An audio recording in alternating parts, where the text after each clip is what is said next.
Bizler neden sokağa çıkıp tepkinizi göstermiyorsunuz diye soruyorlar.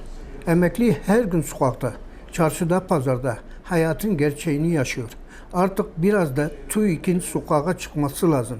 Çarşı, pazar, enflasyonu, kira artışlarını görmesi lazım.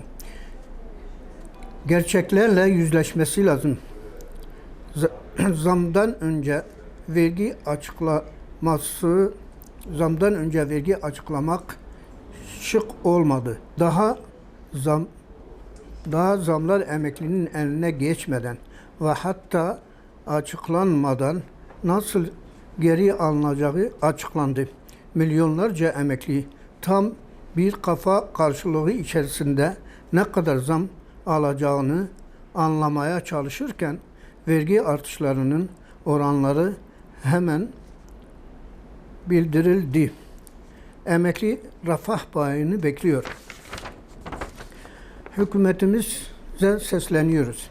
Emeklilerimizin en düşük emekli aylığının asgari ücret seviyesine çekilmesini ve yüksek prim ödeyenlere nimet külfet dengesi gereği refah payı artışları verilmesini ve bu rakamların da derhal açıklanmasını bekliyoruz.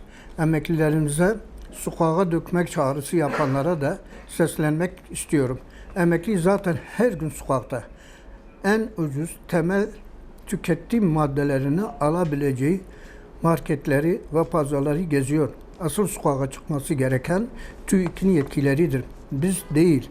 Onlar sokaklara dökülmeli ve yaşadığımız hayatın gerçeğini görmelidirler. TÜİK rakamları Türkiye'nin gerçeklerinden tamamen uzaklaştırılmıştır.